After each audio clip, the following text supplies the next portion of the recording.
হাজার হাজার কোটি টাকার মালিক আপনি হলেন, আবার হাজার হাজার কোটি টাকা আপনি ঋণ করে দুনিয়া থেকে বিদায় নিলেন, লাভটা কি? এর নাম সুখ নয়। দুনিয়াও হারাবেন, আখিরাতও হারাবেন না। না, এক পয়সা ঋণ রেখে আমরা যাব না। আমার নবীজি ওসিয়তের ব্যাপারে খুব সতর্ক হতে বলেছেন। প্রত্যেকটা দিন আমার সমস্ত কিছুর হিসাব ঠিক করার দরকার আছে না নাই? যখন আমরা ঘুমাতে যাই সেই সময় আমরা বলি আল্লাহুম্মা বিসমিকা আমুতু ওয়া আহইয়া, আল্লাহ তোমার নামে মরলাম, তোমার নামে আবার জিন্দা হব। মরে যাওয়া মানে কি? ওই ঘুমটা আমার জীবনের শেষ ঘুম হতে পারে, আর না উঠতে পারি। এজন্য বালিশের নিচে হিসাবগুলো রাখা দরকার। যেন বালিশ মরে যাওয়ার সঙ্গে সঙ্গে বালিশটা খুলেই যেন সব দেখতে পারে, এই যে আমার আমলনামা সব ঠিকঠাক করে দিও। এই জন্য আমরা এই দুনিয়াতে এসেছি, ক্ষণিক মেহমান হয়ে এসেছি। আমরা সঠিক মজবুত ঈমান নিয়ে আমরা বিদায় হতে চাই। জাহান্নাম যাওয়া যাবে না। জাহান্নাম যাওয়ার জন্য 9টা অপকর্মের একটা চিত্র আজকে চিত্রায়িত করছি। নাম্বার 1, আল্লাহ রাব্বুল আলামিন 1 নম্বর বলছেন, ওই ব্যক্তিকে আমি আল্লাহ জাহান্নামের গর্তের মধ্যে ঢুকাবো যে বান্দা দুনিয়ার জীবনে নামাজকে নষ্ট করেছে। এই সিদ্ধান্ত আমাকে না নিলে পরে আমি জান্নাত পাবো না। আল্লাহ রাব্বুল আলামিন বলেন, কুল ইন্না সলাতি ওয়া নুসুকি ওয়া মাহইয়ায়া ওয়া মামাতি লিল্লাহি রাব্বিল আলামিন। আমার সালাত, আমার কোরবানি, আমার জীবন, আমার মরণ সব হবে কার জন্য বলুন? আল্লাহর জন্য হতে হবে। আমার ভাইরা, সেই জন্য সব কিছু আল্লাহর সন্তুষ্টির জন্যই হতে হবে। নামাজটা আমার আপনার ছেড়ে দেওয়া যাবে না। নামাজ মূলত শুক্রবার না 5 ওয়াক্ত বলেন? 7 দিনে 1 দিন না 5 দিনে? দিনে 5 বার।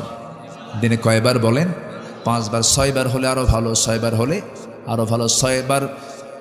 আরেকটা ওয়াক্তের কথা বললাম, সে ওয়াক্তটা হলো একটা লম্বা সময়ের মাঝে একটা সময় যে বান্দার জীবনটা সাজানো গোছানো শেষার পরে অন্য কোনো কাজ করবে না, ঘুমিয়ে পড়বে। এই শীতের রাতে, রাতটা অনেক বড় লম্বা, আল্লাহ পাক বানিয়ে দিয়েছেন যেন তোর ঘুম শেষ হয়ে এক্সেস সময়টা সেজদায় পড়ে আমার কাছে কান্নাকাটি করতে পারিস। জোরে কোন সুবহানাল্লাহ। কোন সময়? তাহাজ্জুদ।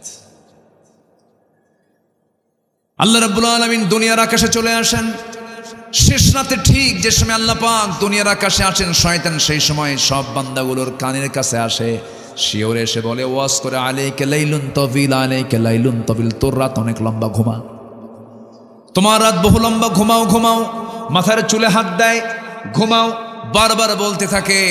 শেষ পর্যন্ত শয়তান 3টা গিট মেরে চলে যায়। এই 3টে গিট যদি কেউ ছুটাতে চাও, রাসূল বললেন 3টা কাজ করবা। 1 নম্বর কাজ হলো, শয়তানের 3টা গিট ছুটাতে হলে প্রথমেই ঘুম থেকে গা ঝাড়া দিয়া আলহামদুলিল্লাহিল্লাযী আহইয়ানা বা'দা মা আমাতানা ওয়া ইলাইহিন নুশুর, এই দোয়া পড়ে যে বান্দা বসবে বিছানায়, একটা গিট ছুটে গেল। সুবহানাল্লাহ বলেন। আর থাকলো কয়টা? 2টা। সহিহ হাদিস, কিন্তু সিয়াসিত্তার হাদিস। 2 নম্বর গিট যদি কেউ ছুটাতে চায়, বিছানা থেকে আস্তে করে উঠে চলে যাবে ওযুখানায়, ওযু বানাবে। ওযুর মধ্য দিয়ে আরেকটা গিট ছুটে গেল। বান্দা যখন হেঁটে হেঁটে যখন মসজিদের দিকে রওনা দেবে, নামাজে যখন দাঁড়ায়, নামাজে দাঁড়ানোর সঙ্গে সঙ্গে শয়তান লেজ গুটায় সেখান থেকে চলে যায়। 3টা গিট ছুটে গেল। 24 ঘন্টার মধ্যে শয়তান সেই বান্দার কাছে ওয়াসওয়াসা দেওয়ার সাহস পায় না। জোরে বলে সুবহানাল্লাহ। সবাইকে এই 3টা গিট ছুটাতে রাজি আছি? কোন সময় বলেন? কোন সময়? ওই শেষ রাত্রে। নামাজকে নষ্ট করা যাবে না। আমার নবীজির জীবনে 1 ওয়াক্ত নামাজ কাজা হয়েছিল এমন কোন রেকর্ড নাই। নামাজটাকে আমরা রেগুলার করব, নামাজটা আমরা পড়ব। আমার নবীজির সর্বশেষ নসিহা ছিল, সর্বশেষ কথোপকথন আমার রাসূল আম্মা জান আয়েশার সঙ্গে করেছেন, অন্য কিছু নয়, আমার উম্মতকে জানাইয়া দিবা তারা যেন 5 ওয়াক্ত নামাজ না ছেড়ে দেয়। জোরে বলি সুবহানাল্লাহ।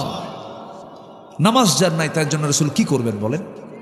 যার জীবনে নামাজই নেই, রাসূল তার জন্য কি করবেন বলেন?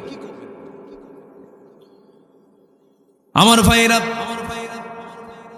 নামাজকে আমরা কখনো নষ্ট করব না।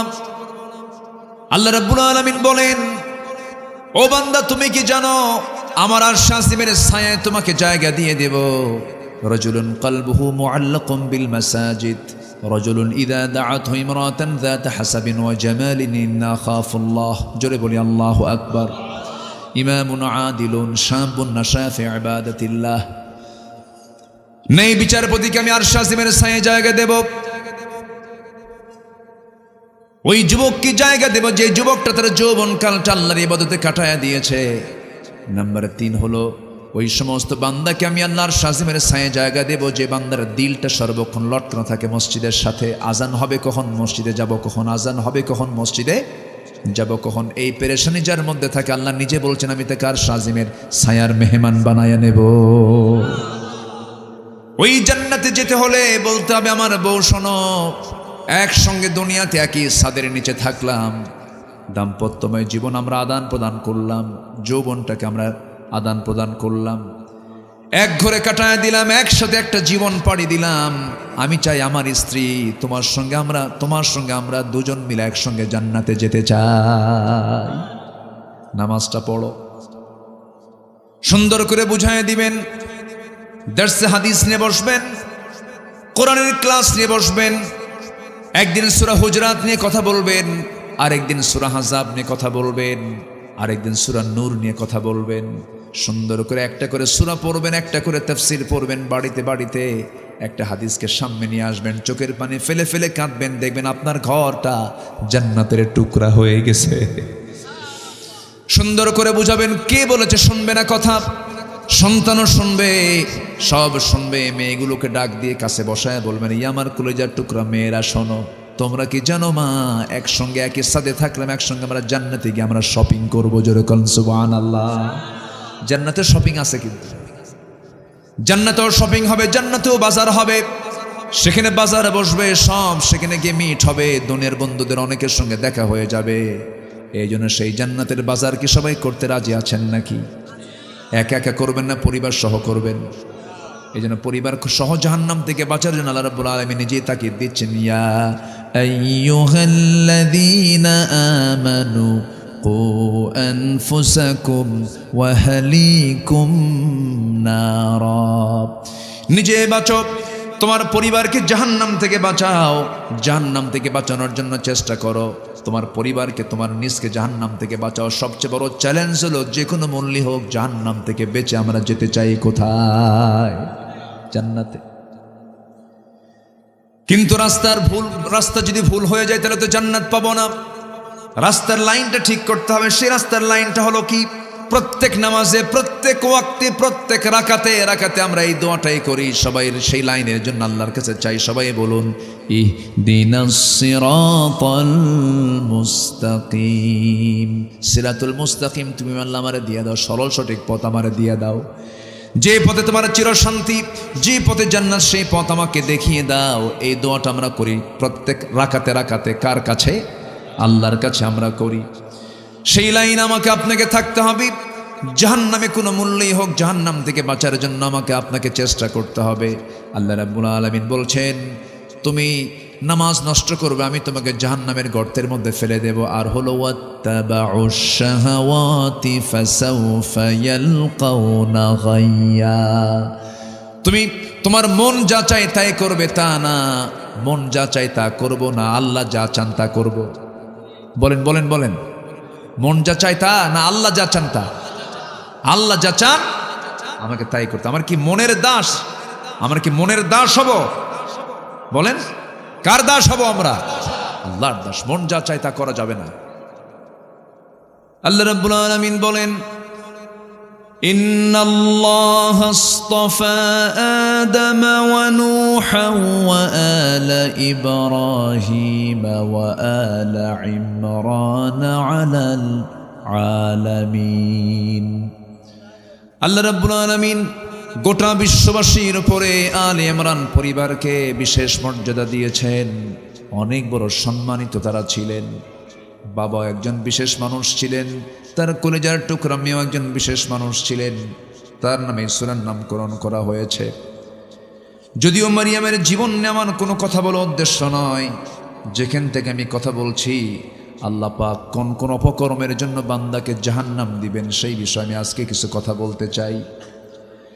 আল্লাহ রাব্বুল আলামিন আবার এই জায়গায় কিছু কিছু নবীদের গুণ নিয়েও কথা বলেছেন সূরার ভিতরে। যেমন আল্লাহ রাব্বুল আলামিন বলছেন, ওয়াযকুর ফিল কিতাবি ইসমাঈল ইন্নাহু কানা إنه كان صادق الوعد وكان رسولا نبيا وكان يأمر أهله بالصلاة والزكاة وكان عند ربه مرضيا আল্লাহ পাক ইসমাইলের কথা স্মরণ করে বলছেন, ঈসা আলাইহিস সালামের দিকে তোমরা একটু স্মরণ করো, তিনি একজন সত্যবাদী ওয়াদা রক্ষাকারী একজন ব্যক্তি ছিলেন। যেরকম সুবহানাল্লাহ।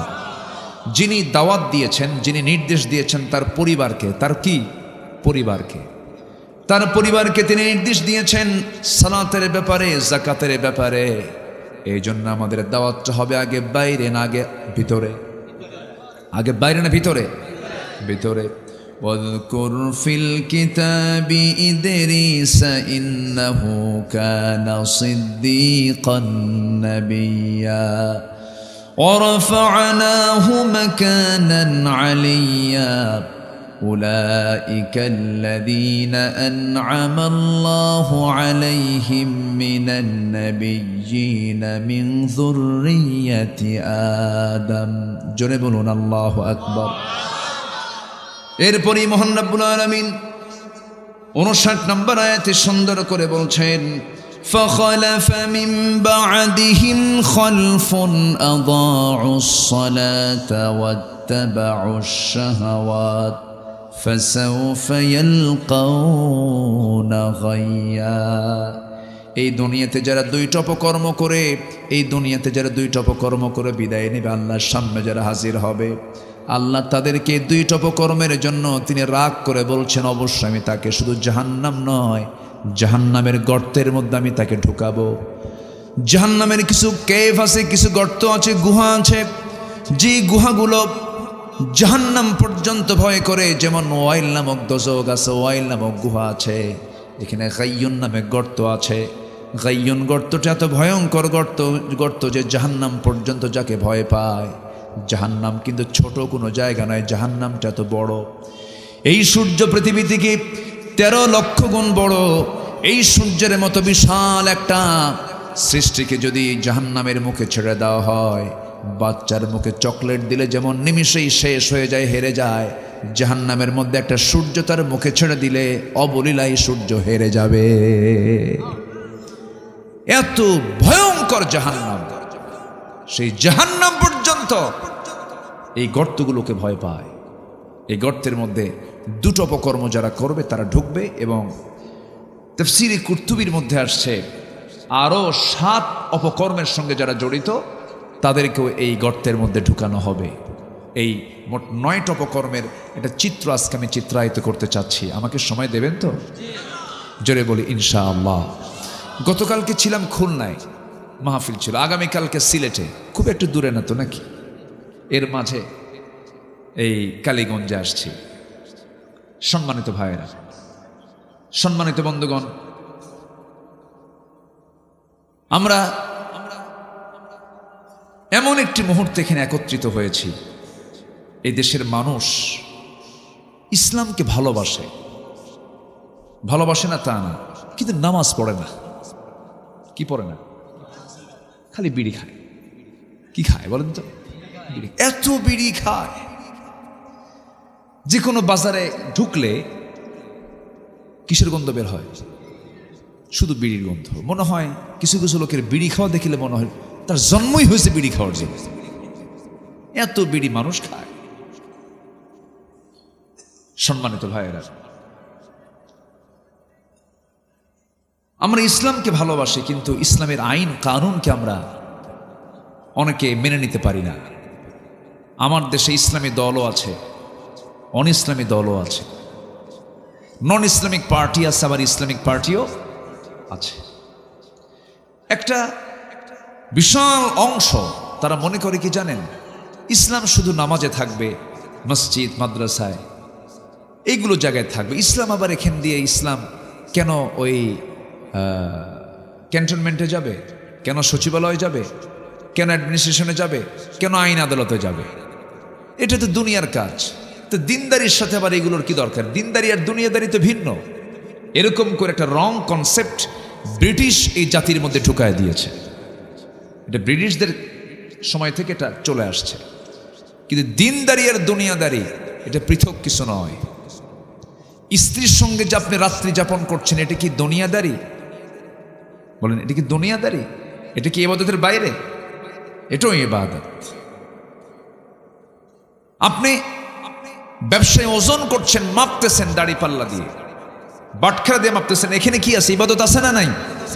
এটা অনেকে মানে না, এটা অনেকে মানতে চায় না। ইসলাম এমন একটি বিধানের নাম যে বিধানের ভিতরে নখ কাটবো কেমনে, নখ এই 10টা আঙ্গুল কাটবো কেমনে, এই নখ কাটার সিলসিলা কোনটা থেকে শুরু করবে সেই বিধানও ইসলামে আছে। কিন্তু ইসলাম যে সব চলুক এটা একটা মহল চায় না। এই একটা মহল আমার দেশে আছে না নেই বলেন তো? তাদের মুখ থেকে বের হয় কোরআন এবং রাজনীতি আলাদা বিষয়। কোরআন এবং রাজনীতি আলাদা বিষয়। কে বলেছে এটা? এই চিন্তা চেতনা যদি কেউ লালন করে, তাকে নতুন করে ঈমান আনতে হবে, নতুন করে ঈমান আনা দরকার তার। রাজনীতি শিখতে হলে কোরআন থেকে রাজনীতি শিখতে হবে। কোরআন ছাড়া পৃথিবীতে যত রাজনীতি আছে সব হচ্ছে সন্ত্রাস নির্ভর রাজনীতি, আর কোরআন দিয়েছে হলো আদর্শ নির্ভর রাজনীতি। কিন্তু এটাই তো বললে আমরা জঙ্গিবাদী হয়ে যাই, আমরা মৌলবাদী হয়ে যাই, আমরা রক্ষণশীল হয়ে যাই, কত কথা আমাদের সাথে লাগায় দেয়। কিন্তু আমাদের ফার্স্ট অ্যান্ড লাস্ট বক্তব্য একটা, আল্লাহর কথার সঙ্গে আমরা একমত। আলা লাহুল খালক ওয়াল আমর, সৃষ্টি যার, হুকুম চলতে হবে তার। কি ঠিক কিনা বলেন? এই পৃথিবীতে মানুষ ছাড়া কোনো প্রাণী আছে আল্লাহর হুকুম মানে না? শুধু সমস্যা কার মধ্যে? তাছাড়া কোনো প্রাণীর কি সমস্যা আছে? সমস্ত মাখলুক আল্লাহর হুকুম মেনে চলে। সূর্য পূর্ব দিগন্ত উদিত হয়, পশ্চিম দিগন্তে গিয়ে নেমে যায়, অস্তমিত হয়ে যায়। চাঁদ রাতের বেলা রাতের ঘড়ি হয়ে আমার আপনার চোখের সামনে ভেসে আসে। 7 সমুদ্র আল্লাহর হুকুমগুলো মেনে চলে, সমস্ত প্রাণীগুলো আল্লাহর হুকুম মেনে চলে। লা তাফকাহুনা তাসবিহাহুম, তারা যে তাসবিহ প্রকাশ করে তোমরা তা বুঝো না। আমার বন্ধুগণ, শুধুমাত্র মানুষের জন্যই সমস্যা। মানুষ তার সুবিধা মতো ইসলাম মানতে চায়। মানুষ কি তার নিজের সুবিধা ইসলাম মানবে, না আল্লাহর হুকুমে ইসলাম মানবে? কার নিয়মে? কার নিয়মে? আল্লাহর নিয়মে মানতে হবে। ইসলাম এক জায়গায় মানার বিধান নয়, ইসলাম সব জায়গায় মানতে হবে। নামাজও ইসলাম, সমাজও ইসলাম। একই ব্যক্তি মাহফিল কমিটির সভাপতি, আবার যাত্রা কমিটির সভাপতি। কে বলেন আছে কিনা? একই ব্যক্তি, ডাবল স্ট্যান্ডার্ড। যখন সে মাহফিল আসে মনে হয় জিব্রাইল নামছে আসমান থেকে, এত সুন্দর সুরত, আতর সুরমা লাগায়া মনে হয় জিব্রাইল ফেল। আবার ওই ব্যক্তি যখন যাত্রায় গেছে, একদম ও একটা নিজে একটা অভিনেতা, চলে গেছে। এই চরিত্র মুসলমানের হবে না। আমার দেশে বহু হাজি আছে, হজ করতে যায়, অভিনয় করে, আছে না? চিত্র জগতে নায়ক নায়িকা অভিনয় করে, আবার ওইদিকে চলে যায় ওমরায়। ওমরায় গিয়ে ফেসবুক লাইভে এসে বলে, প্রিয় দেশবাসী, আমি ওমরায় আসছি, আমার জন্য দোয়া করবেন, আমি যেন ওমরার সকল কাজ যেন সুন্দরভাবে সম্পূর্ণ করে দেশে ফিরে যেন সিনেমার বাকি কাজ সম্পূর্ণ করতে পারি। কি কথা কি বুঝতেছেন? মানে শয়তানও কয় তোরছে আমি ভালো আছি। এই সমস্ত চরিত্র নিয়ে জান্নাত পাওয়া যাবে না। জান্নাত পেতে হলে আগে তাগুতের কাফির হতে হবে, তাগুতকে আগে অস্বীকার করতে হবে, তাগুতকে বাদ দিতে হবে, এরপর ঈমান আনতে হবে। আল্লাহ পাক ঈমান আনতে আগে বলেন নাই। সূরা ফুরকানের শেষ দিকে যান, 11টা কাজের পর আল্লাহ পাক বলছেন 12 নম্বর ঈমান আনো, ইল্লা মান তাবা ওয়া আমানা ওয়া আমিলা সালিহান। 12টা কাজের পর 11টা কাজের পর বলছেন ঈমান আনো। আল্লাহ রাব্বুল আলামিন বলেন, ফামান ইয়াকফুর বিত-তাগুতি ওয়া ইউমিন বিল্লাহি ফাকাদ ইসতামসাকা বিল উরওয়াতিল বুসকা লা ইনফিসামা লাহা। জোরে বলুন আল্লাহু আকবার। যে ব্যক্তি তাগুতের কাফির হবে, তাগুতকে যে অস্বীকার করবে, এবং যারা ঈমান আনবে এই জন্য আগে তাগুতকে অস্বীকার করতে হবে। তাগুত হলো ঈমান পরিপন্থী যে কাজগুলো, ইসলাম পরিপন্থী যে কাজগুলো, সেগুলো হলো তাগুত। যে নিজে ইসলামকে মানতে চায় না, অপরকে মানতে বাধা দেয়, এমন লোক বুঝি আমার দেশে নাই? আসতে বলবেন না, আছে না নাই? নিজের কায়েমি স্বার্থের জন্য দিনকে রাত, রাতকে দিন করে যারা দুনিয়ার বুকে চলতে চায়, এই সমস্ত অন্যায়ের বিরুদ্ধে আগে আমাকে প্রতিবাদী হতে হবে। ওই চিন্তা চেতনাকে সম্পূর্ণ বর্জন করতে হবে, একদম নির্ভেজাল ঈমান আনতে হবে। আল্লাহ রাব্বুল আলামিন বলছেন, উদখুলু ফিস সিলমি কাফা ওয়ালা তাত্তাবিউ খুতুওয়াতিশ শাইতান। জোরে বলুন আল্লাহু আকবার। ইসলামের ভিতরে পুরোপুরি দাখিল হয়ে যাও, শয়তানের পদাঙ্ক অনুসরণ করো না। শয়তান বুঝে এলাকায় আসে না। শয়তান আসে কালীগঞ্জে? না, একটু মনে হয় সেনে কম। হ্যাঁ, আমাদের আব্বা আদম আলাইহিস সালাতু ওয়াস সালাম এবং হাওয়া আলাইহিস সালাতু ওয়াস সালামকে ওয়াসওয়াসা দিয়েছিল কোথায় গিয়ে? শয়তান কোনটা? জান্নাতের ভিতরে। ফাযাল্লাহুমাশ শাইতান, শয়তান দুজনকে পদস্খলন ঘটায় দিল জান্নাতের মধ্যে গিয়ে। জান্নাত যদি শয়তান চেনে, কালীগঞ্জ চেনে না? হ্যাঁ, চেনে। আসে, এসে কামটাম করে থুয়ে চলে যায়। সম্মানিত ভাইয়েরা, তাহলে আমাদের সবচেয়ে বড় চ্যালেঞ্জ হলো আমরা জাহান্নামে যাব না। কি রাজি আছেন না সবাই? কোথায় যাব না বলেন? কোথায় যাব আমরা? জান্নাত কার বাড়ি? আমাদের বাড়ি। আল্লাহর তো সবই, জাহান্নামও তো আল্লাহর তৈরি করা। আমরা বলেন জান্নাতে যেতে রাজি আছেন তো সবাই? জান্নাত কার বাড়ি? আমাদের বাড়ি, আমাদের বাপের বাড়ি। কি আমাদের বাপের বাড়ি? আমাদের বাপকে আদম আলাইহিস সালাম। আমার খুব আনন্দ লাগে জানেন, আমার বাপ আদম, এটা খুব আনন্দ লাগে। এক মাহফিলে গেছি, এক পীর সাহেব, আমি পীর বিরোধী না, তো আমি হুজুরকে লক্ষ্য করে সালাম দিলাম। বয়স্ক মানুষ তো, কিন্তু সালামের উত্তর নাই। কিছু কিছু লোক আছে কিন্তু এই অ্যালার্জি আছে, সালাম দিলে উত্তর যে একটা সুন্দর মানে মানে কি বলে প্রাণযুক্ত হয়ে, প্রাণ ভরা দিল থেকে যে উত্তর দেবে, এরকম লোক কিন্তু আছে কিছু। এরকম আছে না? এরকম প্রাণ ভরে দেয়। আবার কিছু লোক আছে মানে একটা বিরক্তি একটা ভাব। তো আমি সালাম দিলাম, উনি সালাম নিল কি নিল না আল্লাহ জানে, এরকম একটা ভাবসা, খুব মোশান দেখলাম। তো আমি বললাম, ওনাকে জিজ্ঞাসা করলাম, উনি কথা বলতে চাচ্ছেন না, হয়তো অসুস্থ হতে পারেন, এরকম হতে পারেন। যাই হোক, এক পর্যায়ে আমি থেকে বললাম, হুজুর আপনার একটু মেহরবানি করে আপনার পরিচয়টা। কে? আমি অমক পীর জাদা। ধমকের সুরে আমাকে বলতেছে। বলবো না, আর কথা বলা যাবে না। তো কিছুক্ষণ পরিয়া উনি আমাকে আবার প্রশ্ন করতে, আপনার পরিচয়? তো বললাম, আমি হলাম নবীজাদা। কি কইছে? আমি নবীজাদা। তো উনি আমার দিকে এখন উনি একদম মানে অ্যালার্ট হয়ে গেছে, মনে রাগ করছে, এরকম করে কথা বলতেছে। আপনি কি বলেন? হ্যাঁ, আপনি যদি পীরের ছেলে পরিচয় হয়ে যদি নবীজাদা কি পীরজাদা হতে পারেন, পীরের ছেলে পীরজাদা, আমি নবীর ছেলে, আমি নবীজাদা। আমার বাপ আদম, উনি আমার বাপ, আমি তার ছেলে, উনি নবী, আমি নবীজাদা। ডিগ্রি কার বেশি হলো? কোন বলেন? বলেন ডিগ্রি কি বেশি হলো না আমাদের? বলেন তো লাভ কি? লাভ তো নাই। নবীর সন্তান হয়ে তো লাভ হবে না। যদি নবীর সন্তান হয়ে লাভ হতো, নূহ আলাইহিস সালাতু ওয়াস সালামের ছেলে কেনান জান্নাত পেয়ে যেত। নবীর বাপ হয়ে যদি লাভ হতো, আজার ইব্রাহিম আলাইহিস সালামের বাবা হয়ে সে জান্নাত পেয়ে যেত। নবীর স্ত্রী হয়ে যদি জান্নাত পাওয়া যেত, নূহ আলাইহিস সালামের স্ত্রী ছিল একজন কাফেরা, সে জান্নাত পেয়ে যেত। নবীর চাচা হয়ে যদি জান্নাত পাওয়া যেত, আবু লাহাবও জান্নাত পেয়ে যেত। বংশের পরিচয় দিয়ে যদি জান্নাত পাওয়া যেত, আমার নবীর বংশ কুরাইশ, আবু লাহাব আবু তালেবের বংশ কুরাইশ। লাভ কি? কোন লাভ আছে? এগুলো আল্লাহর কাছে যাবে না। আল্লাহর কাছে এগুলোর চুল পরিমাণ কোনো মূল্য নাই।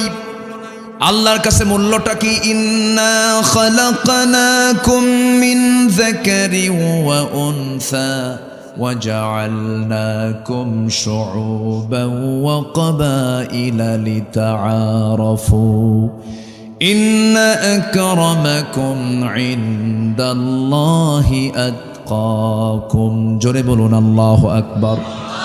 আমি তোমাদেরকে এক নর এবং এক নারী থেকে সৃষ্টি করেছি এবং সেখান থেকে বহু গোত্রে গোত্রে বিভক্ত করেছি, ভাষা বর্ণ ভিন্ন করে দিয়েছি, লিতাআরুফু যেন তোমরা একে অপরকে চিনতে পারো। তবে তোমাদের মধ্যে সেই বান্দা আমার কাছে সবচাইতে সম্মানিত যে বান্দা আমার আল্লাহকে, আমি আল্লাহ আমাকে বেশি ভয় করে। জোরে বলে সুবহানাল্লাহ। আল্লাহর কাছে শুধু দাম হলো মুত্তাকির। কার দাম? মুত্তাকি, যে আল্লাহকে ভয় করে তার দাম, নচেত কারো দাম তার কাছে নেই। কোনো মন্ত্রী, এমপি, সচিব এগুলো কিচ্ছু না, নো ভ্যালু। দেখেন না, দূর মেরে হুঁশ পেল না, ভাঙ্গা হেলিকপ্টারে মারছে, পালায় দৌড়াচ্ছে ভাঙ্গা হেলিকপ্টারে, তাই না? এটা ভালো বিমানটাও পাইল না। 45 মিনিটস টাইম দিয়েছে যুবকরা, আমার দেশের যুবকরা। আমি ভাবছিলাম শেষ হয়ে গেছে মনে হয়, কিন্তু না, জাতে মাতাল তালে ঠিক আছে। এদেরকে যদি একটু নার্সিং করা যায়, যদি ইসলামকে যদি এদের একটু হজম করে দেওয়া যায়, আগামীর নেতৃত্ব যুবকদের হাতে চলে যাবে। সব দেখাই তো দেখলাম, আর দেখতে চাই না অন্য কিছু। আমরা দেখতে চাই আগামীর দেশ, আমরা দেখতে চাই কোরআনের দেশ। সবাই রাজি আছেন তো ইনশাআল্লাহ? আল্লাহ কবুল করুন, জোরে বলি আমিন, আরো জোরে আমিন। কোরআন দিয়ে কি সব চলতে পারে না? এই বিশ্বাস সবার আছে তো? এই বিশ্বাস যদি না থাকে তার কি ঈমান আছে না গেছে? ঈমান চলে গেছে। কোরআন দিয়ে সব চলতে পারে। কোরআন কি তথ্য দেয় না? কোরআন সব তথ্য দিয়ে দেয়। কোরআন তথ্য দেয় না এমন কিছু নাই, সব তথ্য কোরআন দিতে পারে। জোরে বলি সুবহানাল্লাহ। কোরআন এমন তথ্য দেয় যে তথ্য পৃথিবীর কোথাও পাবেন না। আল্লাহু আকবার। কিয়ামত পর্যন্ত বিজ্ঞান, কিয়ামত পর্যন্ত বিজ্ঞান কোরআনের কাছে ভিক্ষুকের মতো চেয়ে থাকবে, কিয়ামত পর্যন্ত। এটা এমন একটা জ্ঞান, এটা এমন একটা কিতাব, সমস্ত জ্ঞানের মূল মার্কাজ হচ্ছে এই কিতাব। আল্লাহ পাক রোগ দিয়েছেন, রোগের ঔষধও দিয়েছেন। রোগের মালিক কে? তার ওষুধ নাই তার কাছে? এই পৃথিবীতে কত রোগ আল্লাহ পাক দিয়েছেন মানুষের, তার ওষুধ দিয়েছেন তো, কিন্তু ওষুধ তো মানুষ নষ্ট করে ফেলে। যেরকম একটা ঔষধ আল্লাহ পাক দিয়েছেন, একটা প্রাণীর নামে সূরার নামকরণ করেছেন, সূরাতুন নাহাল। নাহাল মানে হলো মৌমাছি। নাহাল মানে কি? মৌমাছি। সে কি বানায়? কি বানায়? বাসা বানায় না, চাক বানায়, মৌচাক। ঢাকার মৌচাক না, কিন্তু এটা মৌমাছির মৌচাক, ঠিক আছে না? মৌমাছির মৌচাক। কি সুন্দর করে বাসা বানায়। এই ওহিটা কে দিয়েছেন? আসতে বলেন, এই ওহিটা কে দিয়েছেন? আল্লাহ। আল্লাহ রাব্বুল আলামিন বলেন, মহান রাব্বুল আলামিন সুন্দর করে বলছেন, ওয়া আওহা রাব্বুকা ইলান নাহলি আন ইত্তাখিযি মিনাল জিবালি বুয়ুতাও ওয়া মিনাশ শাজারি ওয়া মিম্মা ইয়ারিশুন। জোরে বলুন আল্লাহু আকবার। আল্লাহ রাব্বুল আলামিন মৌমাছিকে ওহী দিলেন, পাহাড়ের পাদদেশে বাসা বানাও, এরপরে গাছের ডালে বাসা বানাও, মৌচাক সুন্দর করে বাসা বানায় ফেলো, এবং সেখানে তুমি সুন্দর করে মধুগুলো সংগ্রহ করো, মধুগুলো জমা করো, কারণ আমি আল্লাহ রাব্বুল আলামিন সমস্ত রোগের ঔষধ আমি এর মধ্যে রেখে দিয়েছি। কেমন করে তিনি ঔষধটা রেখে দিয়েছেন? কি দামি ঔষধ আল্লাহ রাব্বুল আলামিন এর মধ্যে দিয়ে দিয়েছেন, একটু গবেষণায় আজ সব বের হয়েছে। আরো কিয়ামত পর্যন্ত এই গবেষণা চলতেই থাকবে। 1973 সালে একজন বড় বিজ্ঞানী, অস্ট্রিয়ান একজন বিজ্ঞানী কার্ল ভন ফ্রিচ, সে একটা গবেষণা করে শুধু মৌচাকের, মৌমাছি নিয়ে গবেষণা করে সে নোবেল পুরস্কার পায়। 3টা তথ্য তিনি দিয়েছেন, কিন্তু 3টা তথ্য সব কোরআন আল্লাহ রাব্বুল আলামিন 1500 বছর আগেই দিয়েছেন। জোরে বলে সুবহানাল্লাহ। এর মধ্যে একটা তথ্য হলো, তিনি বলছেন কর্মী মৌমাছিগুলো, মৌচাক যেগুলো কন্ট্রোল করে, এগুলো হচ্ছে মহিলা মৌমাছি, female worker bee. Female worker bee. কর্মী মৌমাছিগুলো, মৌচাক যারা চালায়, রানী মৌমাছির কাজ এটা।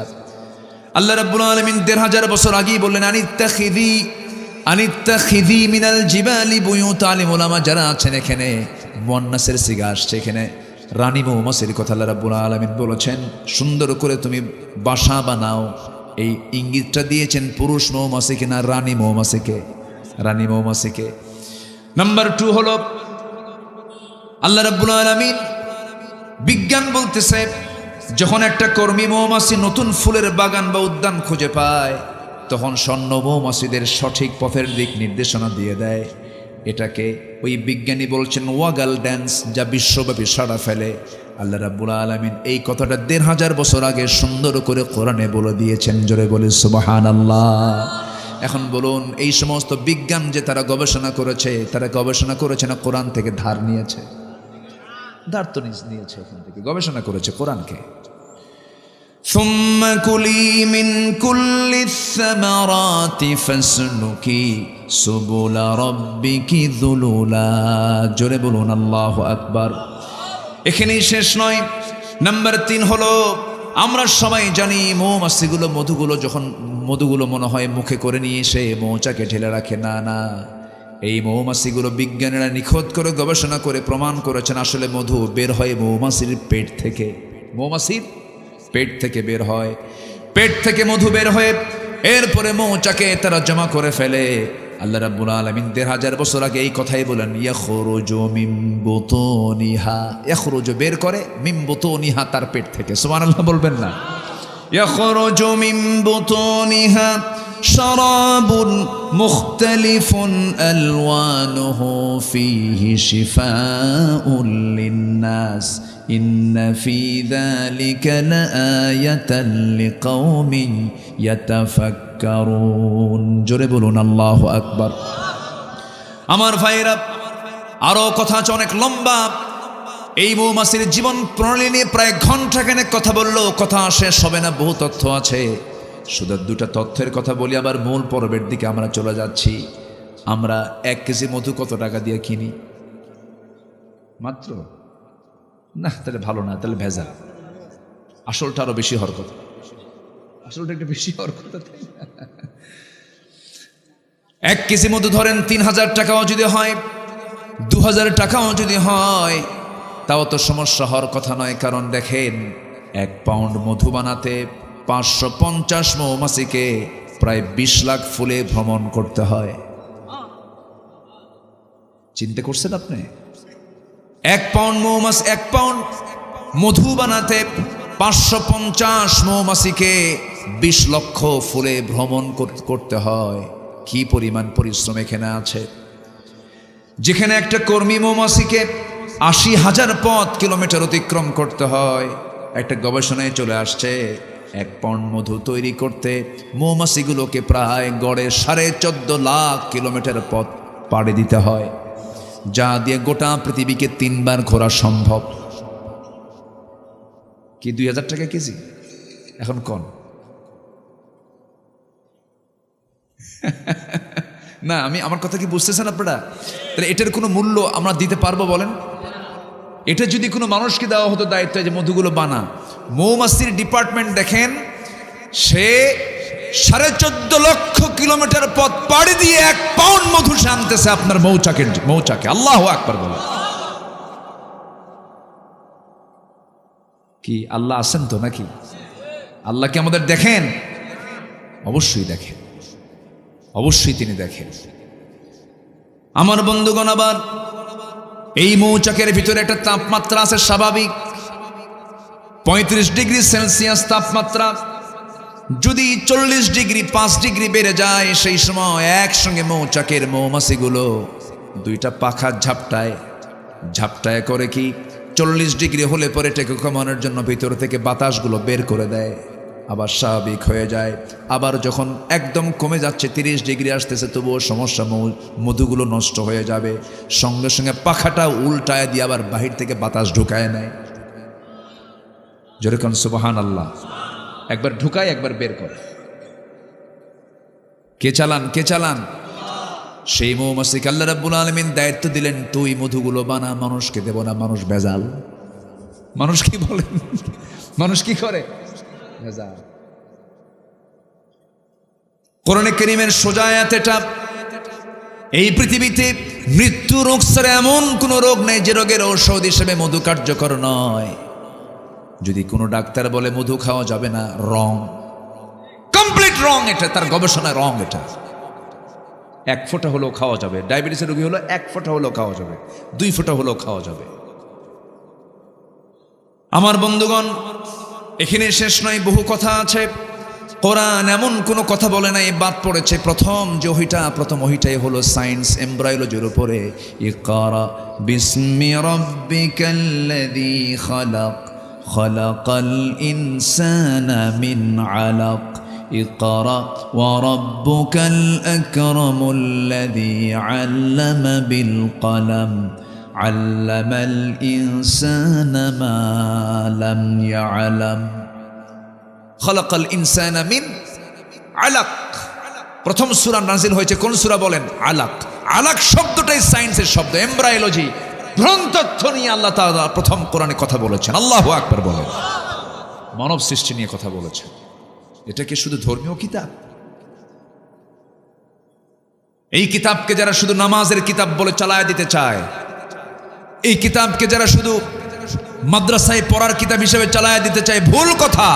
কোরআন হচ্ছে আইন এবং প্রশাসনের চলন্ত বিশ্বকোষ। কোরআন দিয়ে সচিবালয় চলতে পারে, কোরআন দিয়ে ক্যান্টনমেন্ট চলতে পারে, কোরআন দিয়ে আইন আদালত চলতে পারে, ঠিক কিনা? সব চলতে পারে। সম্মানিত ভাইয়েরা, কোরআনকে আমরা মানতে চাই এক জায়গায় না সব জায়গায়? সব জায়গায়। আল্লাহ কবুল করুন। জোরে বলি আমিন, আরো জোরে আমিন। অনেক কথা, এক রাত তো সময় তো থাকে না। আমি কিন্তু মূল পর্বে এখনো যাওয়া হয়নি আমার। জাহান্নামের গর্তের মধ্যে কেউ কি আমরা ঢুকতে চাই ভাই? আমরা সবাই কোথায় যেতে চাই? কার ভিটা? বাপের ভিটা। বলেন কার ভিটা? আমরা কার সন্তান? নবীর সন্তান। বলেন কার সন্তান? কি জাদা? বলেন বলেন বলেন বলেন। নবী জাদা যদি হই, আমার বাপ নবী, বিড়ি খাই কেন? মিশা কথা কই কেন? বাবার সম্মান আছে না? বাবার সম্মান আছে না নাই? বলেন। বাবার সম্মান নষ্ট করা যাবে না। বাবার সম্মানকে রক্ষা করতে হবে। মিথ্যা কথা বলা যাবে না, ছলচাতুরি করা যাবে না, ওজনে কম দেওয়া যাবে না, ঠকবাজি করা যাবে না, লেনদেন ওলট পালট করা যাবে না। একটা মানুষের ঈমান চেক হয় বাজারে না মসজিদে? বলেন বলেন। মসজিদে আপনার কি ঈমান চেক করবেন? মসজিদে নামাজ পড়তে গেছেন আপনি, বাজারে গেছেন, লেনদেন করছেন, লেনদেনে আপনার ঈমানটা চেক হবে। যার লেনদেনটা জীবনের সবচেয়ে শ্রেষ্ঠ লেনদেন হয়, তার ঈমানটাও শ্রেষ্ঠ। বলি আলহামদুলিল্লাহ। লেনদেন আছে এখন? টাকা দিলে বিপদে না টাকা নিলে বিপদে? বলেন। টাকা নিলে বিপদ না টাকা দিলে বিপদ? যে দেয় সে কি নিরাপদ না বিপদ? বিপদ। সম্পর্ক নষ্ট করতে চান, বন্ধুকে টাকা দিবেন, শেষ। কি সমাজ আজকে আমরা উপহার দিয়েছি। ঋণের টাকা, এটা যে কত বড় বোঝা, এটা মাথায় নাই, মনেই করে না যে আমাকে টাকাটা দিতে হবে, এটা মনেই করে না। ঋণ যে কত ভয়ঙ্কর জিনিস, এটাকে কেউ পাত্তাই দেয় না। শহীদের শাহাদত ক্যান্সেল হয়ে যাবে, শহীদের শাহাদত বানচাল করে দেবেন আল্লাহ তাআলা, ওকে জাহান্নামে ঢোকা। সে ঋণ নিয়ে, ঋণী ব্যক্তি টাকা পায়, ফোন দেয়, ফোন ধরে না, কাছে যায়, ভাই আজকে নিও না, অমুক দিন দেব। 3 দিন ঘরে আবার যায়। রাগের ঠেলায় এখন যে টাকা নিচে ঋণ গ্রহীতা, সেই রাগ করে কয়, তুমি কি আমার মান সম্মান বোঝো না? দেখছেন, মানে উল্টা কথা ওরে ছাড়ে। তুমি কি আমার মান সম্মান বোঝো না? মানুষের সামনে টাকা চাও। রাগের ঠেলায় এখন যে টাকা পায়, যে ঋণদাতা, যে সে রাগের ঠেলায় বলে, যা, তোর কাছ থেকে আর টাকা কোনোদিন চাবই না, তোর টাকা হাসরের দিন তুলে নেবো, যা। মনে মনে করে লম্বা ডেট পাইলাম। কি কথা কি বুঝতেছেন আপনারা? আছে কি না বলেন? আছে কি না? নামাজও পড়ে কিন্তু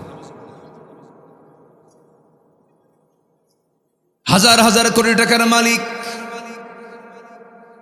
আবার ওইদিকে হাজার হাজার কোটি টাকার ব্যাংকে লোন। আবার লেখা থাকে কি কি লেখা থাকে? কাদেরকে বয়কট করুন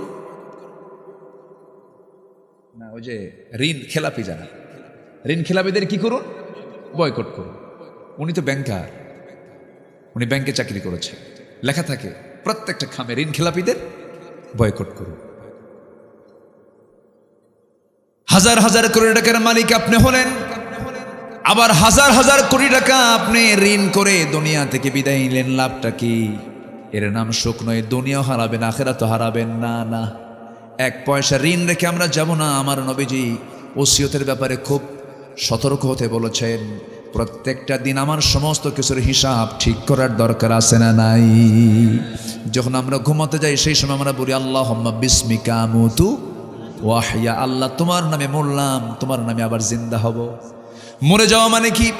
ওই ঘুমটা আমার জীবনের শেষ ঘুম হতে পারে, আর না উঠতে পারি। এজন্য বালিশের নিচে হিসাবগুলো রাখা দরকার। যেন বালিশ মরে যাওয়ার সঙ্গে সঙ্গে বালিশটা খুলেই যেন সব দেখতে পারে, এই যে আমার আমলনামা সব ঠিকঠাক করে দিও।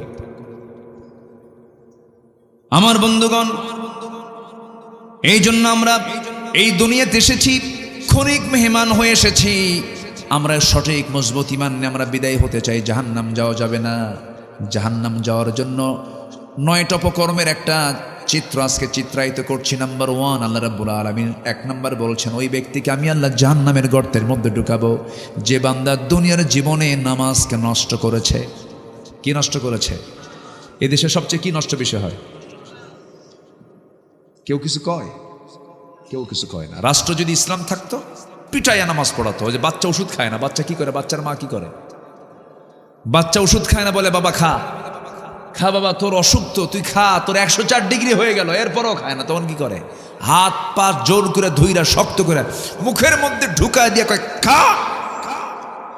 বলেন এতে কি মায়ের মহাব্বত কমছে না বাড়ছে? কিন্তু এই পিটনের মধ্যে অবশ্যই মায়ের মহাব্বত কম না বেশি? বেশি। ইসলামী রাষ্ট্র যখন হবে, ইসলামী রাষ্ট্রের দায়িত্ব হবে এই লোকগুলোকে যে কোনো মূল্যে হোক জাহান্নামে নেওয়া যাবে না। আল্লাহর হুকুম নামাজ কায়েম করা। প্রশাসন সামনে দাঁড়িয়ে যাবে, কোথায় কি করো? যাও মসজিদে নামাজ পড়ো। ঠিক কিনা?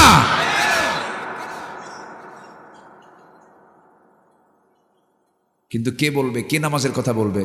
যে নামাজের কথা বলবে যে নেতা, ও নিজেই তো নামাজ পড়ে না, গাঁজা খায় সিট হয়ে পড়ে থাকে। রাতের বেলা মদের বোতল নিয়ে বসে থাকে কারা? নারীগুলোকে নিয়ে বোট ক্লাবে বসে থাকে কারা? ওই বোট ক্লাবের যে অপকর্মগুলো তাদের সঙ্গে কারা জড়িত? একটাও নাই কিন্তু এখন। ওই যে হাউন হাউন একটা, হ্যাঁ নাই তো। ও একটা ভাতের হোটেল বানাইছিল,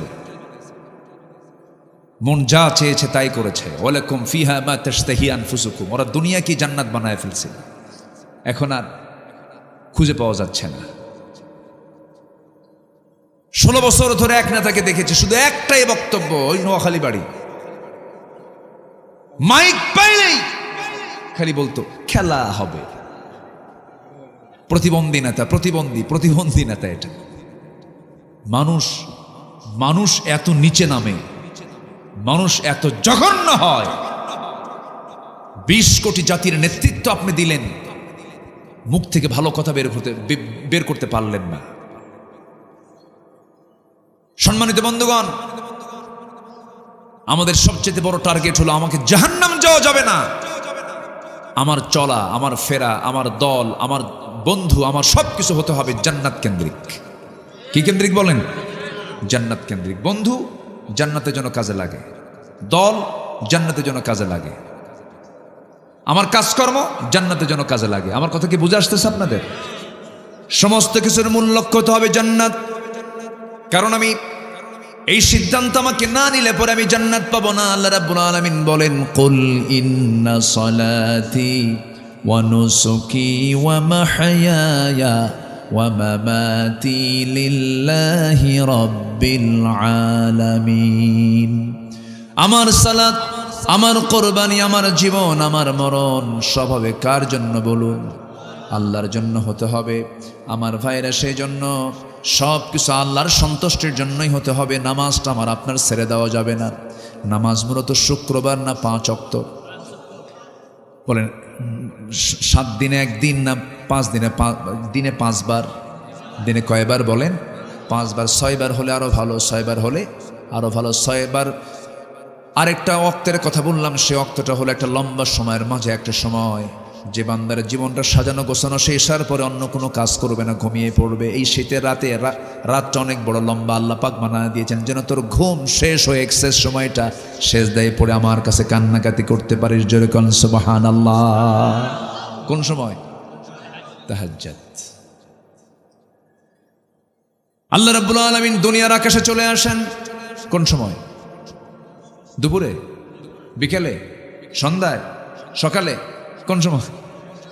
শেষ রাত্রে। আর ওই সময় আকাম কুকাম কম হয় না বেশি হয়? বলেন বলেন। আকাম কুকামগুলো 10 বদমাইশরা করে কোন সময় বেশি বলেন? ওই শেষ রাত্রের দিকে। কেন করে জানেন? শয়তান ওই সময় ওয়াজ করতে আসে, হাদিসে আসছে।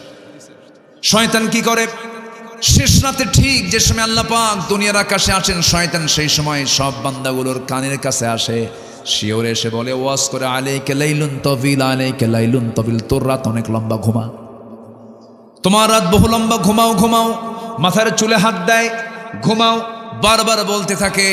শেষ পর্যন্ত শয়তান 3টা গিট মেরে চলে যায়। এই 3টে গিট যদি কেউ ছুটাতে চাও, রাসূল বললেন 3টা কাজ করবা। 1 নম্বর কাজ হলো, শয়তানের 3টা গিট ছুটাতে হলে প্রথমেই ঘুম থেকে গা ঝাড়া দিয়ে আলহামদুলিল্লাহিল্লাযী আহইয়ানা বা'দা মা আমাতানা ওয়া ইলাইহিন নুশুর, এই দোয়া পড়ে যে বান্দা বসবে বিছানায়, একটা গিট ছুটে গেল। সুবহানাল্লাহ বলেন। আর থাকলো কয়টা?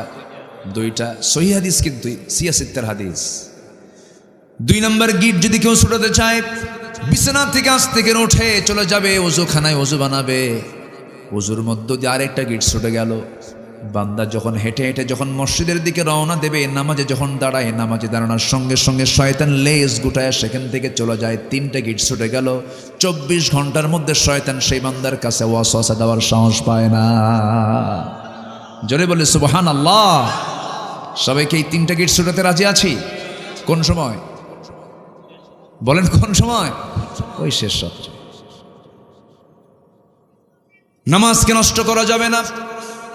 আমার নবীজির জীবনে 1 ওয়াক্ত নামাজ কাজা হয়েছিল এমন কোন রেকর্ড নাই। নামাজটাকে আমরা রেগুলার করব, নামাজটা আমরা পড়ব। আমার নবীজির সর্বশেষ নসিহা ছিল, সর্বশেষ কথোপকথন আমার রাসূল আম্মা জান আয়েশার সঙ্গে করেছেন, অন্য কিছু নয়, আমার উম্মতকে জানাইয়া দিবা তারা যেন 5 ওয়াক্ত নামাজ না ছেড়ে দেয়।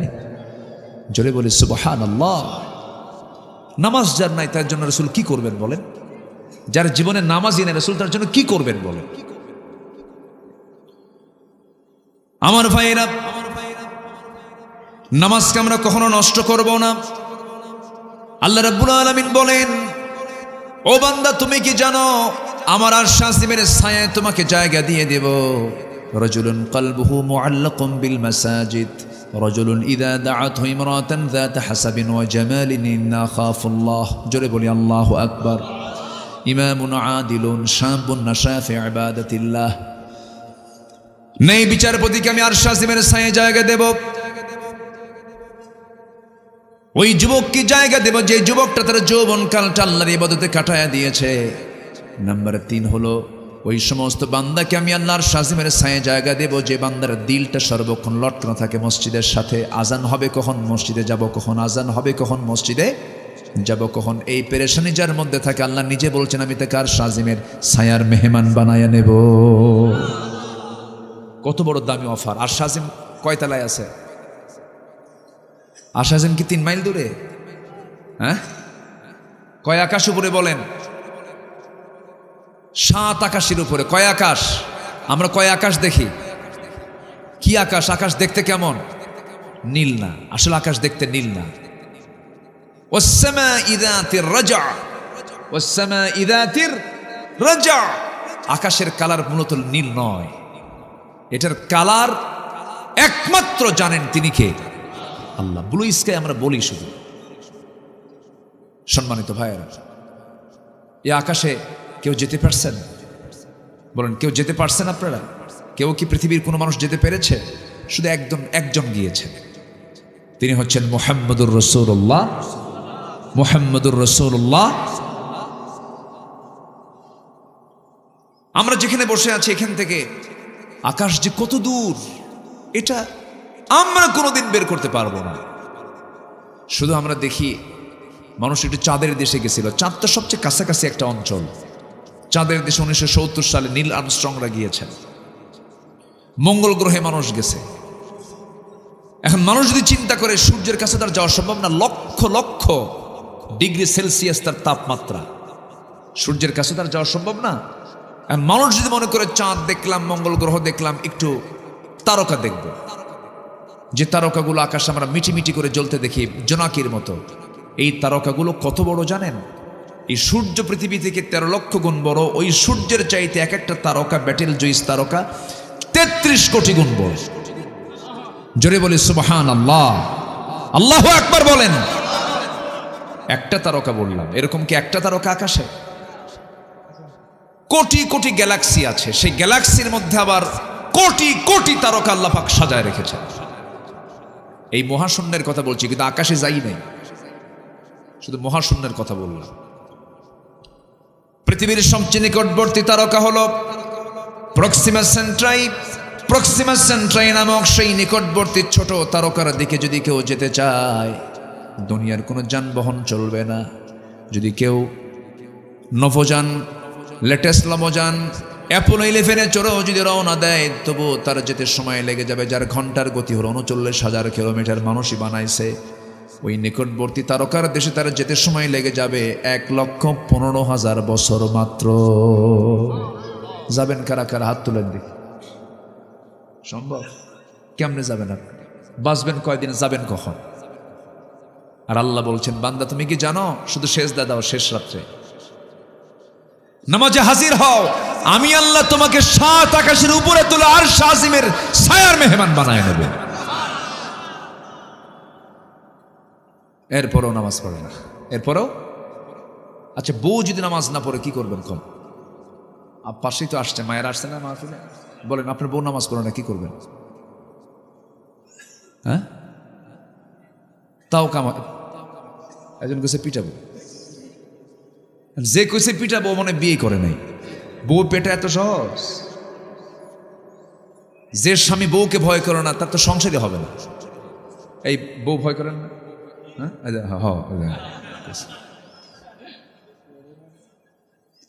বউকে না ভয় করলে তো সংসারই হবে না আপনার। এ তো বিশাল বড় দারোগা, তো উপায় নাই।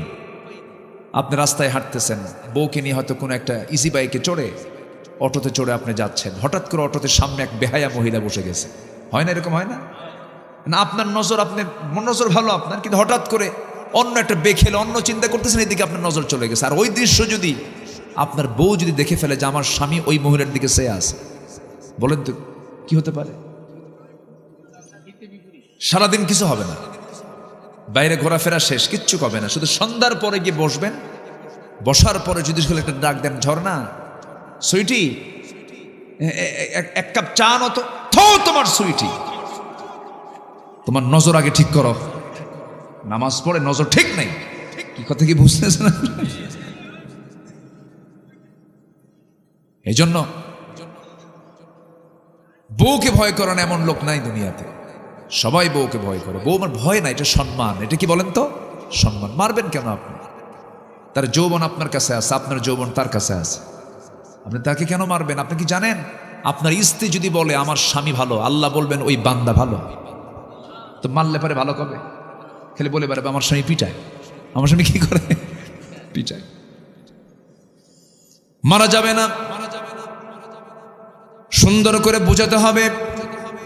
ওই জান্নাতে যেতে হলে বলতে হবে, আমার বউ শোনো, একসঙ্গে দুনিয়াতে একই ছাদের নিচে থাকলাম, দাম্পত্যময় জীবন আমরা আদান প্রদান করলাম, যৌবনটাকে আমরা আদান প্রদান করলাম, এক ঘরে কাটায় দিলাম, একসাথে একটা জীবন পাড়ি দিলাম। আমি চাই আমার স্ত্রী তোমার সঙ্গে আমরা দুজন মিলে একসঙ্গে জান্নাতে যেতে চাই। নামাজটা পড়ো, সুন্দর করে বুঝায় দিবেন, দার্সে হাদিস নিয়ে বসবেন, কোরআনের ক্লাস নিয়ে বসবেন। একদিন সূরা হুজরাত নিয়ে কথা বলবেন, আরেকদিন সূরা আহজাব নিয়ে কথা বলবেন, আরেকদিন সূরা নূর নিয়ে কথা বলবেন। সুন্দর করে একটা করে সূরা পড়বেন, একটা করে তাফসীর পড়বেন। বাড়িতে বাড়িতে একটা হাদিসকে সামনে নিয়ে আসবেন, চোখের পানি ফেলে ফেলে কাঁদবেন, দেখবেন আপনার ঘরটা জান্নাতের টুকরা হয়ে গেছে। সুন্দর করে বুঝাবেন, কে বলেছে শুনবে না কথা? সন্তানও শুনবে, সব শুনবে। মেয়েগুলোকে ডাক দিয়ে কাছে বসায় বলবেন, ই আমার কলিজার টুকরা মেয়েরা শোনো, তোমরা কি জানো মা, একসঙ্গে একই সাথে থাকলাম, একসঙ্গে আমরা জান্নাতে গিয়ে আমরা শপিং করবো। জোরে কোন সুবহানাল্লাহ। জান্নাতের শপিং আছে, কিন্তু জান্নাতেও শপিং হবে, জান্নাতেও বাজার হবে। সেখানে বাজারে বসবে সব, সেখানে গিয়ে মিট হবে, দুনিয়ার বন্ধুদের অনেকের সঙ্গে দেখা হয়ে যাবে। এই জন্য সেই জান্নাতের বাজার কি সবাই করতে রাজি আছেন নাকি? একা একা করবেন না, পরিবার সহ করবেন।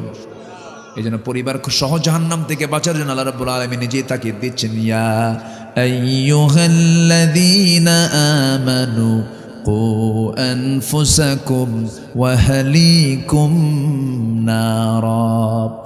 নিজে বাঁচো, তোমার পরিবারকে জাহান্নাম থেকে বাঁচাও। জাহান্নাম থেকে বাঁচানোর জন্য চেষ্টা করো, তোমার পরিবারকে, তোমার নিজকে জাহান্নাম থেকে বাঁচাও। সবচেয়ে বড় চ্যালেঞ্জ হলো যে কোনো মূল্যে হোক জাহান্নাম থেকে বেঁচে আমরা যেতে চাই কোথায়? জান্নাতে। কিন্তু রাস্তা যদি ভুল হয়ে যায় তাহলে তো জান্নাত পাবো না।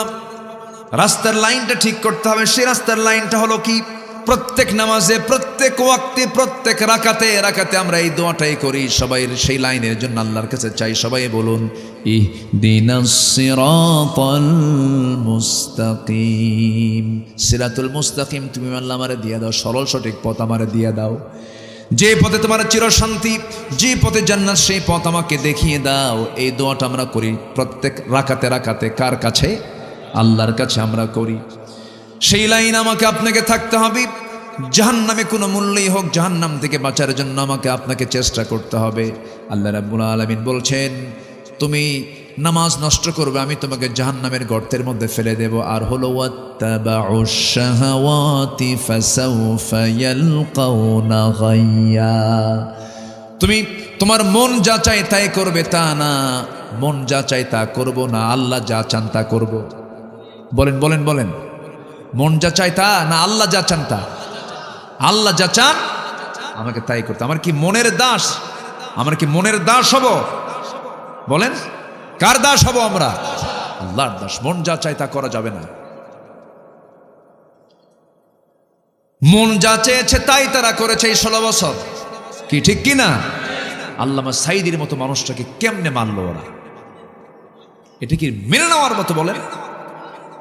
এই তাফসীর মাহফিলগুলোতে আসলে মনে হয় তার কথা, বারবার মনে হয়। আজকে চেয়ার আছে, মঞ্চ আছে, আসল লোকটা নাই।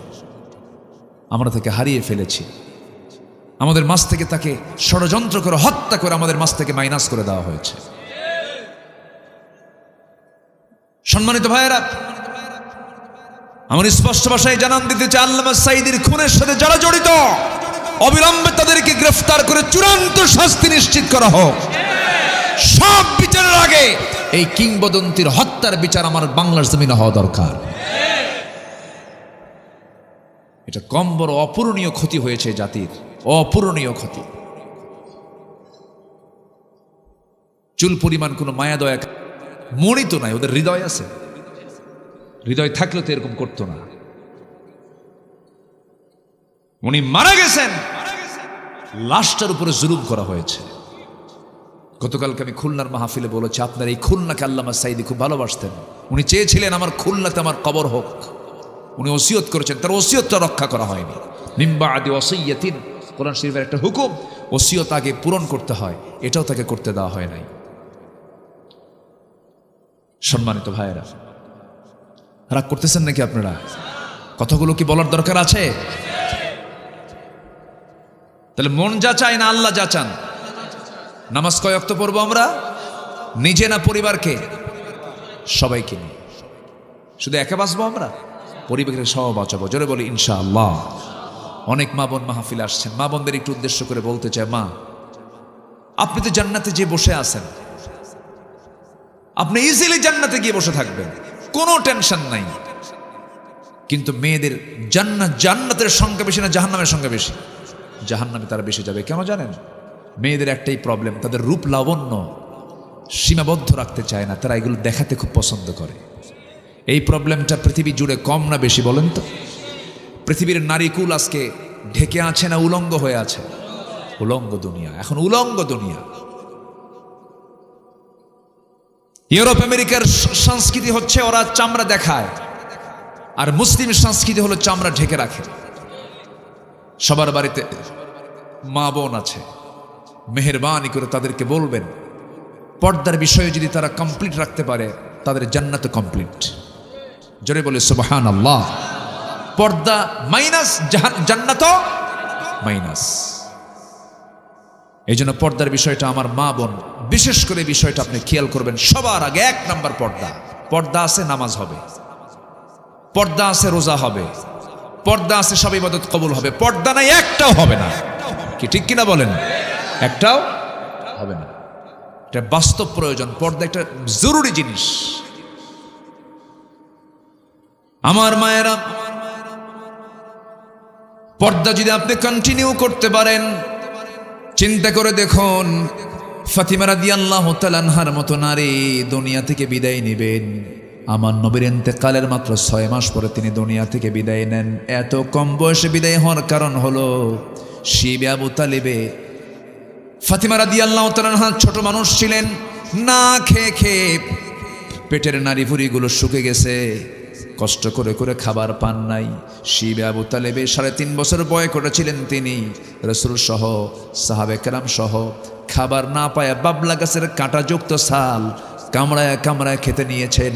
সেই কাঁটাগুলো ঠোঁটের মধ্যে ঢুকে ঠোঁট থেকে রক্ত বের হওয়া শুরু হয়ে গেছে। মাঝে মাঝে বৃষ্টি হতো, পাথরের উপরে কিছু দুর্বা ঘাস জন্মাতো, সেই ঘাসগুলো চাবায়া চাবায়া সাহাবে কেরাম ক্ষুধা নিবারণ করেছেন। ওই সমস্ত সময়ে ফাতিমা রাদিয়াল্লাহু আনহা ছোট মানুষ ছিলেন, না খায় থেকে থেকে অসুস্থ হয়ে পড়েছেন।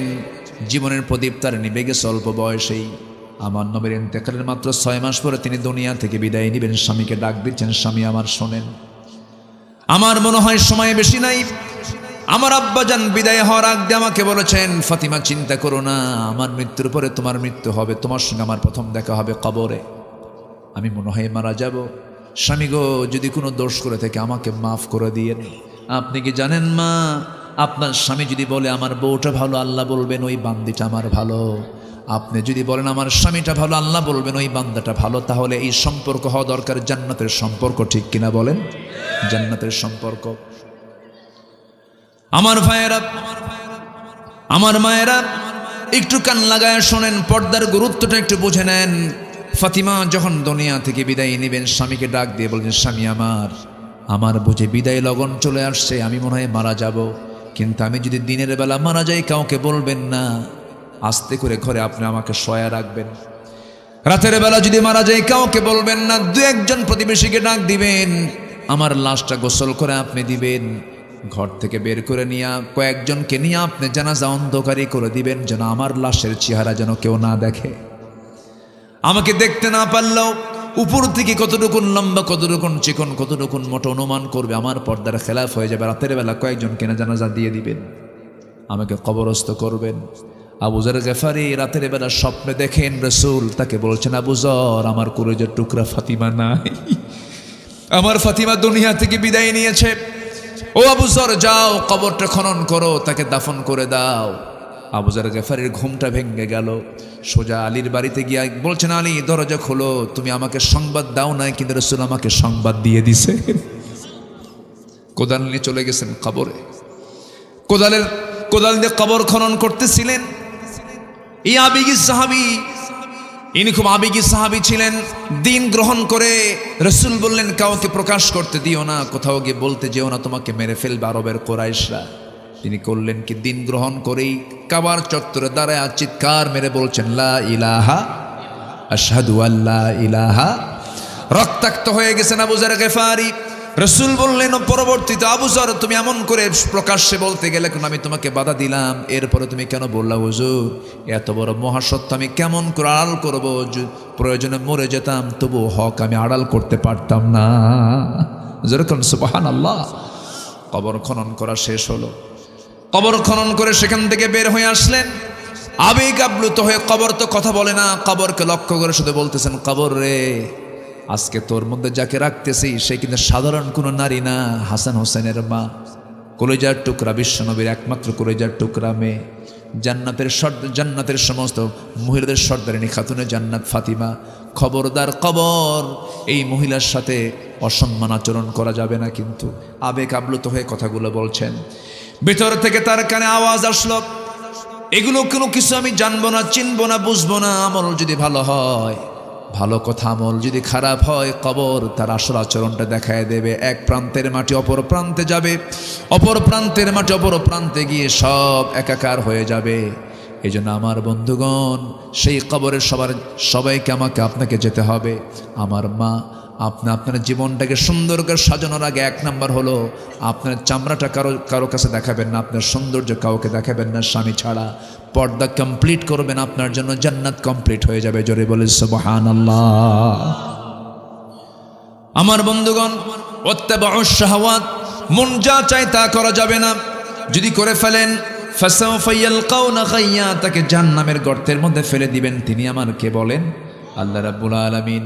আমার ভাইয়েরা, এছাড়াও আরো 6 শ্রেণীকে 7 শ্রেণীকে মহান রাব্বুল আলামিন জাহান্নামের গর্তের মধ্যে ফেলে দিবেন। নাম্বার 1 হলো, ওই দুটো তো চলেই গেল, যারা নফসের দাসত্ব করবে, যারা নামাজ নষ্ট করবে। এখন আসেন যারা জেনা করবে, জেনা করে করে বুড়া হয়ে গেছে, জেনা ছাড়ে না, বুড়া জেনাকার আছে না নাই? আর শাইখুজ জানি, তাদেরকে আল্লাহ রাব্বুল আলামিন জাহান্নামের গর্তের মধ্যে ফেলবেন। যে মদ্যপান করতে করতে বুড়া হয়ে গেছে, চোখ বের হয়ে আসে, তবুও মদ খাওয়া ছাড়ে না, তাকে আল্লাহ রাব্বুল আলামিন গর্তের মধ্যে ফেলবেন।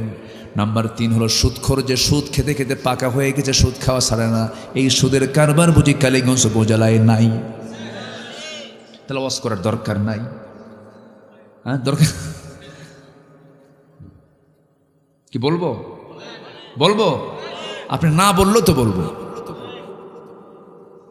জি, সুদের কাছে যাওয়া যাবে না। সুদ খেলে ওই গর্তের মধ্যে ঢুকাবেন। তিনি কে? নাম্বার 4 হলো, যে সন্তান তার পিতামাতার অবাধ্য, বাপ মাকে ভাত দেয় না, এমন সন্তান বুঝি কালীগঞ্জে নাই? বাপ মাকে দেখে না, বাপ মার সম্মান করে না, এমন সন্তান কিন্তু বহু আছে, শুধু কালীগঞ্জ না, গোটা দেশেই আছে। এর মূল কারণ হলো সুশিক্ষার বড় অভাব। একটা জাতি শিক্ষিত হয়েছে, ডাক্তার হয়েছে, ইঞ্জিনিয়ার হয়েছে, কিন্তু বাপ মার সেবার জ্ঞান অর্জন করে নাই। এই গাজীপুর একটা নোংরা জায়গা, আমি এটাকে নোংরাই বলবো। শুধুমাত্র আমাদের ব্যর্থতার কারণে এটা তৈরি হয়েছে, বৃদ্ধাশ্রম তৈরি হয়েছে। ঠিক আছে না? এটা কি মুসলিম কালচার? এটা আমেরিকা হতে পারে, কারণ সে দেশে বাপের পরিচয় নাই, বুড়া মানুষ থাকবে কই? ইউরোপ হতে পারে, তার বাবার পরিচয় নাই, কারণ পৃথিবীর ম্যাক্সিমাম সন্তান হলো জারজ। ম্যাক্সিমাম সন্তান কি? জারজ। জরিপ আসছে তাই, ম্যাক্সিমাম সন্তানগুলো জারজ। হতে পারে ইউরোপ আমেরিকা এরকম ধরনের কিছু, কিন্তু আমার দেশে পিতার পরিচয় আছে না নাই? পিতা তোমার, তুমি বুড়ো বয়সে তুমি কেন বৃদ্ধাশ্রমে রেখে আসবা? তুমি বাপ মার কুপুত্র, কুসন্তান তুমি। আমাকে অনেকে বলে আমি বৃদ্ধাশ্রম গড়ে তুলব। কেন? বৃদ্ধাশ্রমের কালচার না করে বরঞ্চ সামাজিকভাবে প্রতিরোধ গড়ে তোলো। কোন সন্তান বাপ মাকে ভাত দেন, ওকে বয়কট করো। কি ঠিক কিনা? বয়কট করো। কষ্ট পাচ্ছেন মনে হয়। নাম্বার 5 হলো, যে মিথ্যা সাক্ষী দেবে। কি সাক্ষী দেবে? মিথ্যা সাক্ষী যারা দেবে, কারণ মিথ্যা সাক্ষীর ফলাফলটা ভয়ঙ্কর হয়। একটা ভালো মানুষের বড় বিপদ হয়ে যায় মিথ্যা সাক্ষীর কারণে।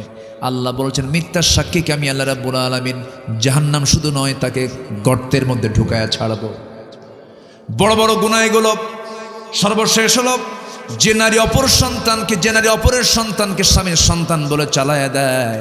আমার দেশেও কিন্তু বহু জারজ সন্তান আছে, স্বামী একজন আর সন্তান আরেকজনের আছে, কিন্তু আছে না নাই?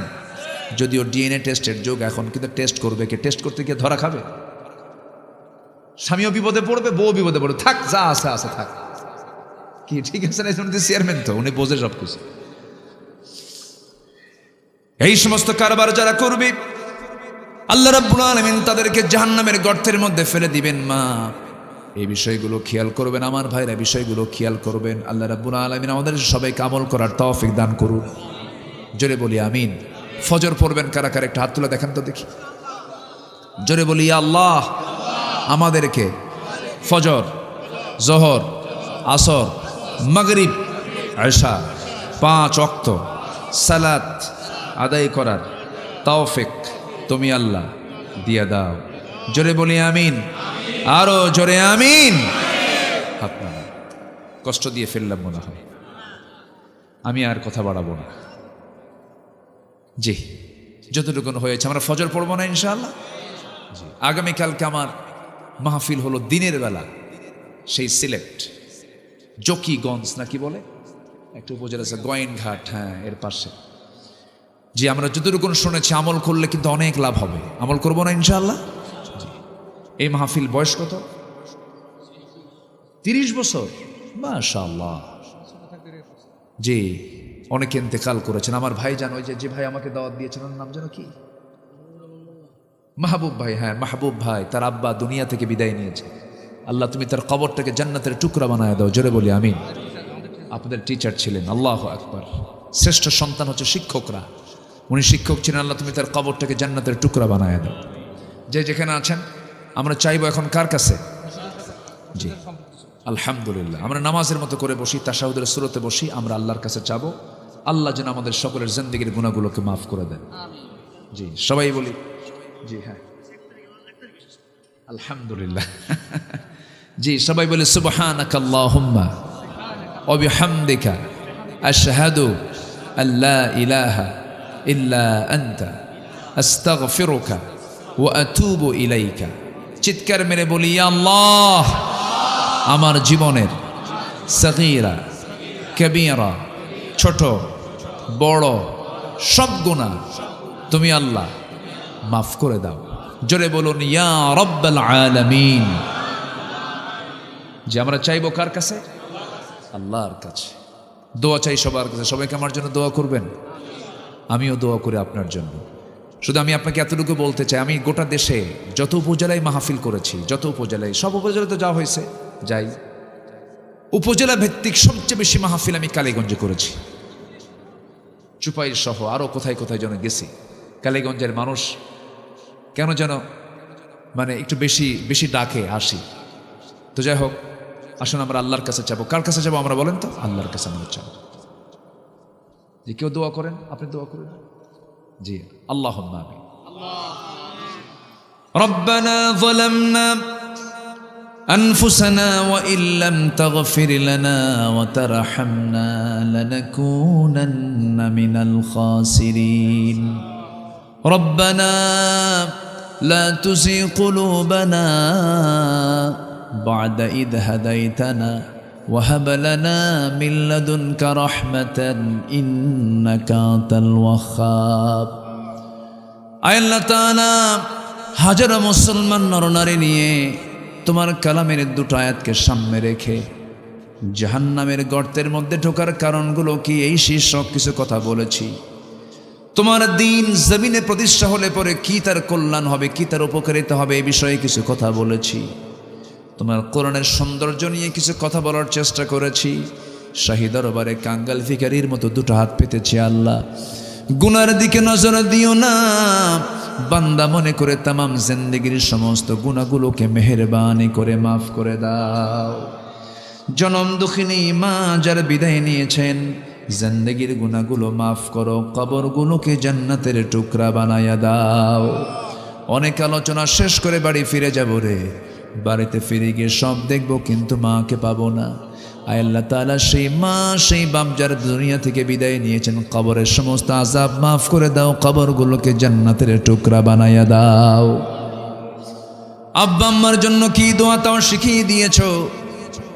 দিল থেকে, মনটা থেকে হাত একটু উঁচু করে আওয়াজ দিয়ে দিয়ে আমার সঙ্গে ঠোঁট মিলায় বলুন রব্বিরহামহুমা কামা রব্বায়ানি সগীরা। রব্বিরহামহুমা কামা রব্বায়ানি সগীরা। রব্বিরহামহুমা কামা রব্বায়ানি সগীরা। আয় আল্লাহ তাআলা, বিশেষ করে এই মাহফিলের আয়োজন যারা করলেন, শোনার জন্য দূর দূরান্ত থেকে যারা আসলেন, বিনিময়ে কিয়ামতের কঠিন ময়দান যেদিন কেউ কাউকে চিনবে না, এমনকি মা সন্তানকে পর্যন্ত স্বীকার করে বসবে, সেই কঠিন মুসিবতের দিনে মাহফিল সবার জন্য নাজাতের মাধ্যম তুমি আল্লাহ বানায়া দিও। তোমার বান্দাগুলোকে নিয়ে এমন সময় হাত তুলেছি যে সময় মুসলমানদের পায়ের তলায় মাটি নাই।